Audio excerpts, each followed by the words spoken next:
සාමාන්‍ය පෙළ සිංහල සාහිත්‍ය පොතේ අවසාන පාඩම බවට පත් වෙන්නේ රත්නශ්‍රී මහතා විසින් රචනා කරපු වස්සානේ පද්‍ය පන්තියයි. ඉතින් මේ වස්සානේ පද්‍ය පන්තිය පුටාගන්නේ වස්සානේ නැමැති කෘතියෙන්. රත්නශ්‍රී විජේසිංහ මහතා ගුරුවරයෙකු වශයෙන් සේවය කරමින් ඉන්නකොට හදිසියෙන් ස්ථානමාරුවක් ලැබෙනවා. ඉතින් මේ ස්ථානමාරුව ලැබෙන්නේ මොනරාගල දිස්ත්‍රික්කයේ හුලන්බාවය කියන ප්‍රදේශයට.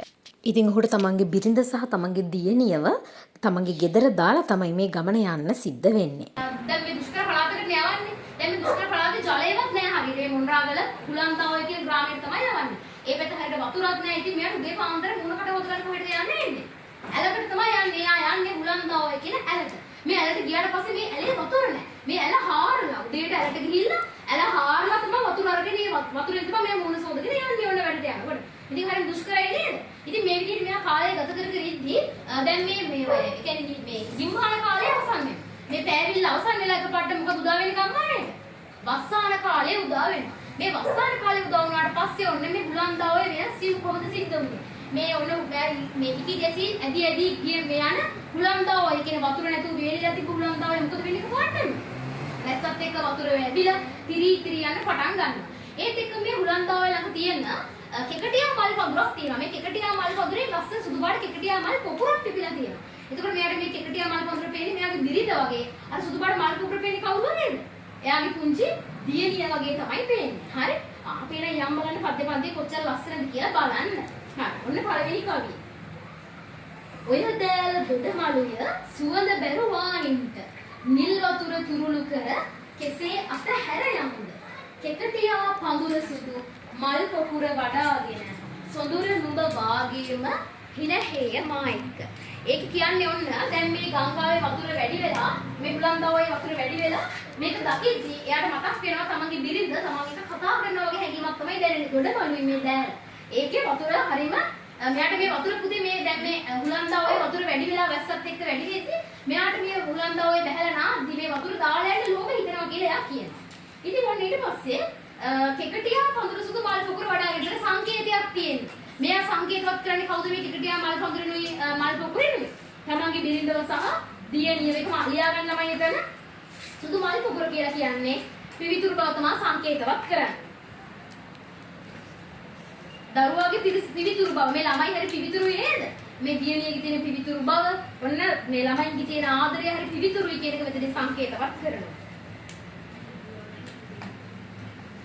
පිවිතුරු බව තමයි සංකේතවත් කරන්නේ. ඒක තමයි බිරිඳ සහ දියණිය කියන දෙදෙනාම මෙතනින් සංකේතවත් කරනවා.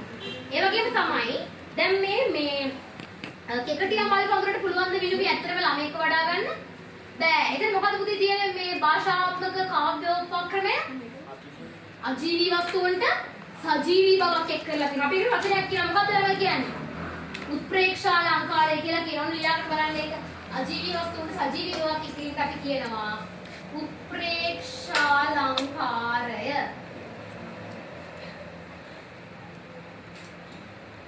හරි.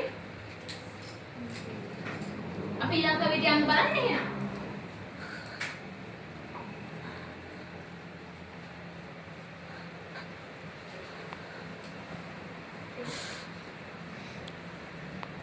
හරි අපි ඊළඟ කවියට යමු.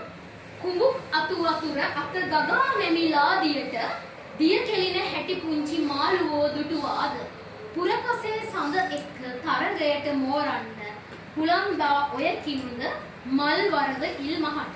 මොකද මේ කවියෙන් කියන්නේ? කුඹුක් මේ කුඹුක් අතු ළමයි සාමාන්‍ය කුඹුක සෑයන්නේ කොහෙද ළමයි?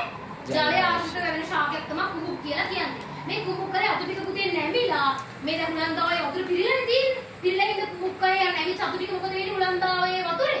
ගෑවි නොගෑවි තියෙනවා. ඒක කවිය දකින්න මොන වගේද? හරිය නිකන් මේ කුඹුක් අතු ටික ජලය අත ගන්නවා වගේ තමයි මේ කවිය මේක දකින්න. පැහැදිලිද? එහෙනම් එතන තියෙන්නේ මොකක්ද ළමයි? උත්ප්‍රේක්ෂාලංකාරය තමයි එතන තියෙන්නේ.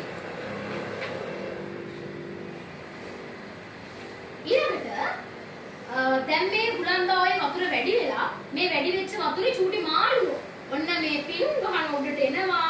මේ දිය කෙලිනවා මේ චූටි මාළුවෝ. ඉතින් ඔන්න ඒකේ සුන්දරත්වයක් එයාටදී නිරූපණය කරලා තියෙනවා. ඒ වගේම තමයි පුරපසේ සඳ එක්ක තරගයට මෝරන්නේ. දැන් තමයි සාමාන්‍යයෙන් මේ දවස්වල අමාවකනේ. මේ දවස්වල හඳ පේනවද? නෑ. හඳ පේන්නේ නැහැ. හැබැයි ටික ටික පොයලා මේ මොකද වෙන්නේ හඳ? චූටි හඳ ටික ටික ලොකු ලොකු වෙලා ලොකු රවුමක් බවට පත් වෙනවා නේද? ඉතින් පුතේ මේ ඉල් මාසේ කියන්නේ මොන මාසෙද? නොවැම්බර් මාසේ පොය ලඟ වෙද්දී හද ටික ලොකු වෙනවා වගේ. දැන් නොවැම්බර් මාසේ කියන්නේ සාමාන්‍ය වස්සාන කාලය කියලා කියන්නේ කටින චීවර උත්සවය පවත්වන කාලේ වස්සාන කාලය. ඒතකොට වැස්ස වැඩි. ඉතින් මේ වැස්ස වැඩි වෙද්දී හුලංදාවේ වතුර එන්නේ වැඩි වෙනවා. මේ දෙන තරගයට තමයි මේ ලොකු වෙන්නේ කියලා කියනවා. බලන්න ඕනේ කොච්චර ලස්සනට දාලා තියෙනවද කියලා. හුලංදා ඔය කින්ද මල්වරව ඉල්මහට. මොකද පුතේ මල්වර වෙනවා කියන්නේ අපි කියනෝනේ ගෑල් ළමයි වැඩි වී පැමිණෙන ලොකු ළමෙක් වෙනවා කියලා නේද? එහෙනම් මේ හුලංදා ඔයත් මොකද වෙන්නේ? එයා ලොකු ළමෙක් කියලා එයා වතුර වැඩි වෙලා එයා විශාල වෙලා කියලා තමයි මේ කවිය කියන්නේ. හරි? එයා හුලංදා ඔයයි හඳයි දෙන්න තරගෙට තමයිලු විශාල වෙන්නේ. එහෙනම් එතන තියෙන්නේ මොකද්ද? මේ අජීවී වස්තුන්ට සජීවී බව ආරෝපණය කරලා උත්ප්‍රේක්ෂා අලංකාරය තමයි එතන තියෙන්නේ. පැහැදිලිද? හරි. ඒක ලියාගෙන බලන්න. උත්ප්‍රේක්ෂා අලංකාරය. ළමයි කියවද්දී ඔයාලා හිතේ ලැබිලා පෙවුනද? අර කුබුක්ක තුන මේ වතුර අත ගන්නවා. එහෙනම් එතන මොන භාෂාවක් තියෙන්නේ? චිත්ත රූපමවන භාෂාව. චිත්ත රූපමවන බස්වහාර. එතන ලියාගෙන පුතේ චිත්ත රූපමවන බස්වහාර. ඒ වගේම උත්ප්‍රේක්ෂා අලංකාරය තියෙනවා. හරි? හරි.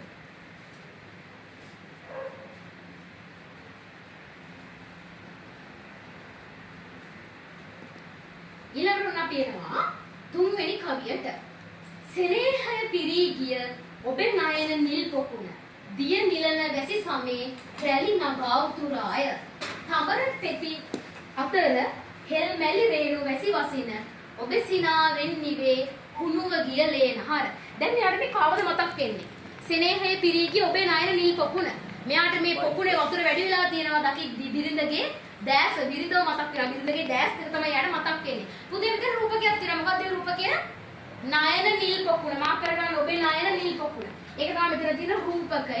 බිරිඳගේ දැස් එයා සමාන කරනවා මේ නිල් පොකුණට රූපකයකින්. ඉතින් දැන් මේ දිය නිලන වැසි සමේ මේ වැස්ස වහින කාලේ මේ පොකුණේ වතුර ඔන්න රැලි නගලා උතුරලා තියෙන්නේ. හරිය නිකන් බිරිඳගේ ආදරේ උතුරා යන දැස වගේ. ඊට පස්සේ ඔන්න තඹර පෙති අතර හෙල්මැලි රේණු වැසි වසින. තඹර පෙති කියන්නේ මොනවද ළමයි? නෙළුම් මල් පෙති අතර නෙළුම් මල් රේණු වැටිලා තියෙනවා කියලා කියනවා. ඉතින් ඔබේ සිනහවෙන් නිවේ හුණුව ගිය ලේනහර. දැන් මෙයාගේ ළඟ බිරිඳ ඉන්නවද මේ වෙලාවේ නැද්ද? නැහැ. බිරිඳ නැහැ යාගේ ළඟ.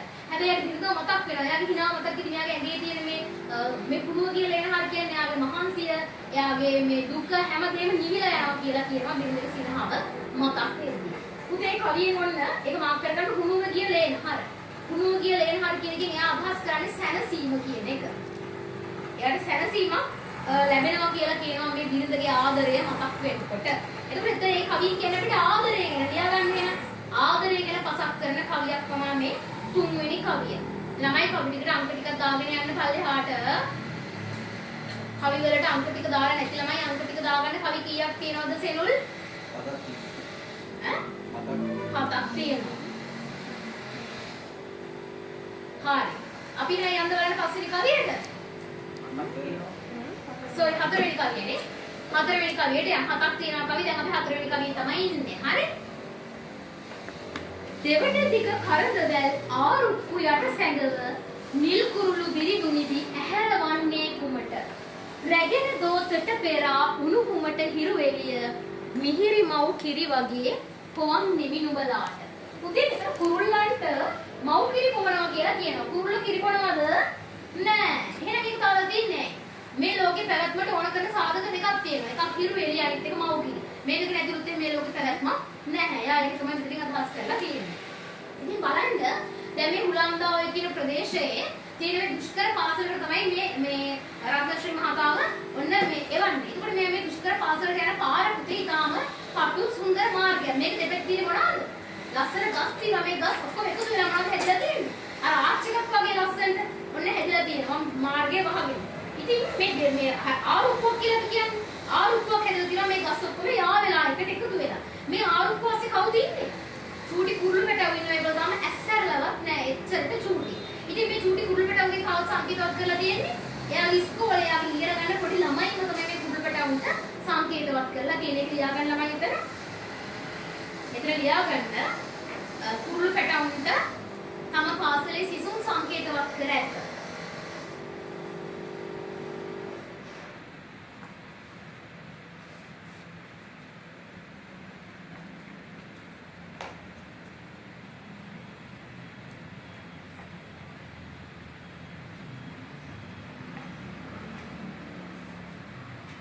හරි. ඔන්න මේ කවි ඉතුරු අර්ථය දැන් බලන්න අපි. දැන් මේ චූටි කුරුල්ල පැටව නිදි. දැන් මේ ඉස්කෝලේ ඉන්න පොඩි ළමයි ගැන මේ කියන්නේ. හරි? ඉතින් දැන් මේ රැගෙන තෝතට පෙර උණුහුමට හිරු එළිය. දැන් මේ විශාල මේ විෂය නිර්දේශයක් මේ ළමයිට කොහොමද උගන්වන්නේ? ඒවා දරදඬු විදියට ගහලා කරලා උගන්වන්නේ නෑ. හරියට නිකන් අත් දෙකට හිරු එළිය අරගෙන එක පෙරලා දෙනවා වගේ හරිම සියුම්ම. හරියට අම්මා කෙනෙක් දරුවෙක්ට මව් කිරි දෙනවා වගේ ඊටාම ආදරෙන් තමයි මෙයා මේ ළමයින්ට ශිල්ප ශාස්ත්‍ර උගන්වන්නේ කියලා කියනවා. පැහැදිලිද? ඒක අන්තිමටම උපමාවක් තියෙනවා. මොකක්ද ඊට උපමාව? කියන්න බලන්න ඊට උපමාව මොකක්ද කියලා අදිගේ? මිහිරි මව් කිරි වගේ පොවන්නේ මිනුබලාට. ඒක තමයි උපමාව. ඒක මාක් කරගෙන ලියාගෙන උපමාව.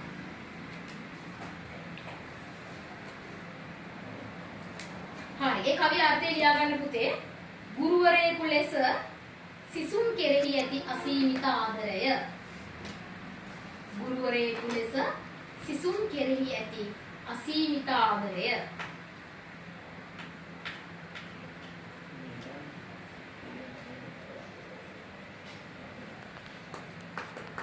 හරි. ගුරුවරයෙකු ලෙස සිසුන් කෙරෙහි ඇති අසීමිත ආදරය. අපි ඊළඟ කවියට යමු. රමණීය වන ගැදෙහි මොණරුන්ට පිල්වියන සන්නාලියන් කොහොම ඇම්දාද දේදුම්. වැහි වතුර ඉහිනවා නම් වුන් විහිළුවට කුරුල්ලෝ ඉගිල්ලි වරෙන් නුඹ මා ළඟට. දැන් මේ රමණීය වන ගැදෙහි මේ සුන්දර වනාන්තරේ මොණරුන්ට පිල්විව්වේ කවුද කියලා අහනවා. දේදුම් නැන්දේ කවුද කියලා අහනවා. මේ මොණරු කියන්නේ ඊටාම් විචිත්‍ර වර්ණ වයි වර්ණ සතෙක් නේද? ඉතින් මේ වයි වර්ණ පක්ෂියා විතර සුන්දරත්වය තමයි මේ කියන්නේ.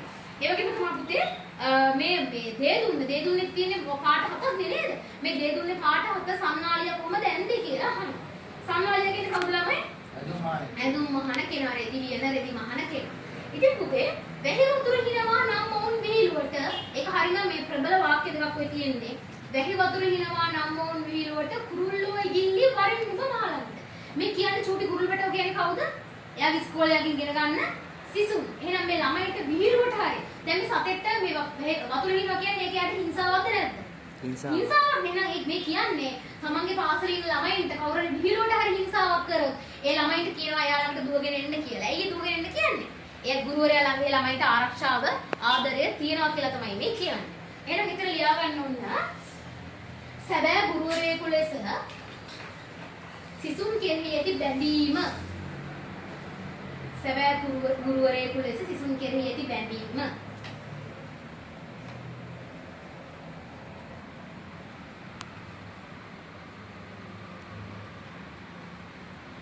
සැබෑ ගුරුවරයෙකු ලෙස සිසුන් කෙරෙහි ඇති බැඳීම. ඊළඟට පරිසරය අපූර්වත්වයෙන් හා විචිත්‍රත්වයෙන් දැක්වීම. පරිසරය අපූර්වත්වයෙන් හා විචිත්‍රත්වයෙන් දැක්වීම.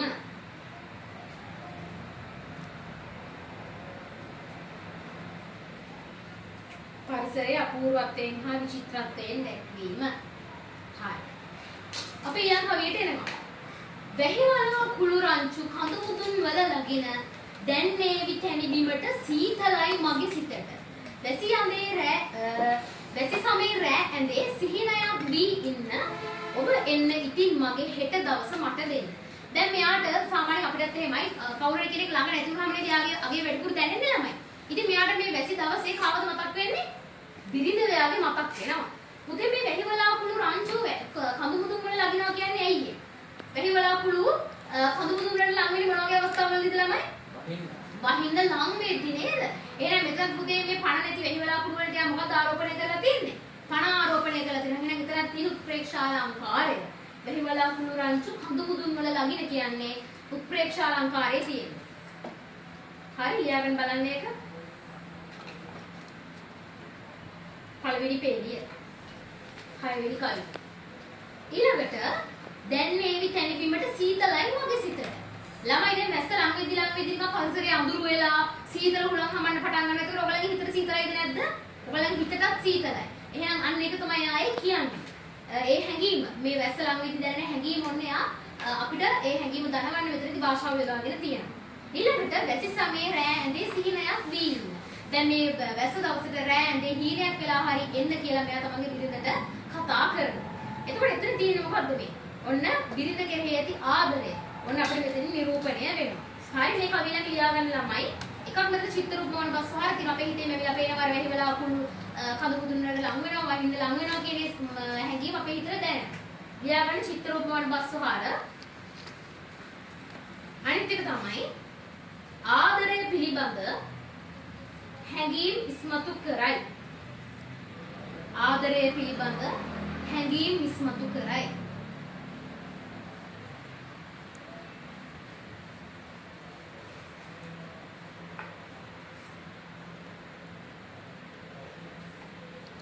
අපි ඉන්න වෙන මොන අන්තිම කවියට. ඒක තමයි වස්සානේ පද්‍ය පන්තියේ ලස්සනම කවිය. ඒක හොඳට අහගන්න ඔයගොල්ලන්ගේ ජීවිතේට ගන්න ඕන කවියක් තමයි ඒක ඇවිල්ලා.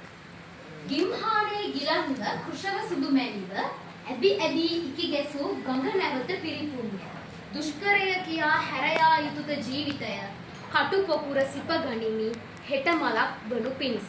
මොකද්ද මේ කවියෙන් කියන්නේ ළමයි? බලන්න අර පායපු කාලේ ඇදි ඇදි වතුර නැතුව දුෂ්කරව නිකම් මේ කුෂ වෙලා කෙට්ටුවෙන් ගලපු හුලංදා ඔය වැස්ස ලැබුණත් එක මොකද වෙන්නේ? වැස්ස වතුර වැඩි වෙලා පිරිපුන් වෙන්න පටන් ගන්නවා. අපේ ජීවිතේත් ඒ වගේ නේද?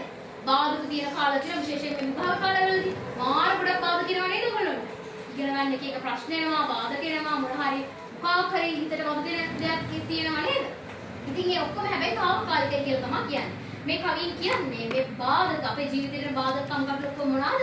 ඒව හැමදේම తాවකාලිකයි කියලා. දැන් මේ රත්නශ්‍රී විජේසිංහ මහත්තයා ඒ හුලංදා වෙන මොනරාගලට මාරු කරලා යවපු පිළියට කොයිතරම් හිතට දුකක් දැනෙන්නේ නැද්ද නේද? තමන්ගේ බිරිඳ තමන්ගේ තුම දියණිය දාලා මිල යනකොට තනි කරලා. ඒකට කිසිම අවහරණයක් නැහැ. එතකොට එයාගේ හිතේ මේ වෙලාවේ දැනුණ ඒ වේදනාව එයා ගිහිල්ලා ඒ ගඟට පැන්නද? නෑ. එයා ජීවිතය නැති කරගත්තද? නෑ. එයා බාධක වලට කොහොම හරි සමසිතින් මුහුණ දුන්නේ. ඒ හින්දා තමයි මොකද අවසානයේදී ලැබුණේ? ජීවිතේ ජයග්‍රහණය කියන එක එයාට අත්පත් කරගන්න පුළුවන් වුණා. එතකොට මේ කවියේ විස්තරයේදී එයා විශේෂයෙන් ඉස්මතු කරන දෙයක් තමයි බාධක තියෙන කාලවලදී ඒවට සාර්ථකව මුහුණ දුන්නොත් අපිට අවසානයේදී මොකක්ද ලැබෙන්නේ? වස්සාන කාල අපේ හැමෝගෙම ජීවිතවලට උදා වෙනවා කියන එක තමයි මේ කියන්නේ. හරි? ඉතින් ඔන්න බලන්න ඒ කවිය අන්තිම පේජේ කොච්චර ලස්සනද කියලා. දුෂ්කරය කියා හැරයා යුතුද ජීවිතය? ප්‍රශ්නාර්ථයක් අහන්නේ. ජීවිතය දුෂ්කරයි කියලා අපි ජීවිතය අත්හැරලා යන්න ඕනේද? අපි ජීවිතය ඇති කරගන්න ඕනේද? ඉගෙන ගන්න එක කඩා කප්පල් කරගන්න ඕනේද? නෑ. එහෙම කරොත් අපි එතනම ඉවරයි. එතනම අපි පරදිනවා නේද? කොහොම හරි මේ බාධකත් එක්ක ඉගෙනගෙන ජීවිතේ දිනන්න ඕනේ කියන තැන අපි හැමෝම ඉන්න ඕනේ. ඉතින් කටු පොකුර සිප ගනිමි හෙට මලක් වනු පිණිස. කටු පොකුර කියන එකෙන් අදහස් කරන්නේ බාධක නේද? අපිට සමහර අවස්ථාවලදී සමහර කාලවලදී බාධක කම්කටොළු අපිට සිප වලද ගන්න සිද්ධ වෙනවා. බාධක කම්කටොළු ගේන මිනිස්සුත් එක්ක අපිට හොඳින් ඉන්න සිද්ධ වෙනවා නේද? අපිට එහෙම හොඳින් ඉන්න සිද්ධ වෙන්නේ ඇයි? අනාගතේ යහපත් දවසක් වෙනුවෙන් අනාගතේ හොඳ බලාපොරොත්තුවක් වෙනුවෙන්. අපි ජීවත් වෙන්නේ කොහොමද බලාපොරොත්තු වෙන්නේ නේද? ඉතින් මෙතන කියන්නේ පුතේ අපිට අනාගත බලාපොරොත්තු ගැන තමයි මේ කවියෙන් හංගවන්නේ. හරි? එහෙනම් ඔන්න අනාගතය යහපත් කරගන්න මොකද අපිට කරන්න කියලා මේ කවියෙන් කියන්නේ? බාධක తాවකාලික බව හොඳට හිතට අරගෙන ඒ බාධක වලට සමසිතින් මුහුණ දෙන්න කියන එක තමයි මේ කියන්නේ. එහෙනම් මේ කවිය ළඟ ලියා ගන්න හැමෝම මෙහෙම. බාධක తాවකාලික බව කියන්නේ බාධක తాවකාලික බව කියන්නේ ජීවිතය සාර්ථක කර ගැනීමට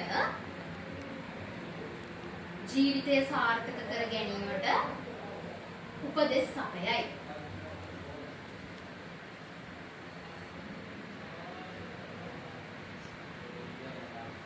මෙන්න මෙතනින් පද්‍ය පන්තිය අවසන් වෙනවා. සරලයි පැහැදිලි නේද? හරි.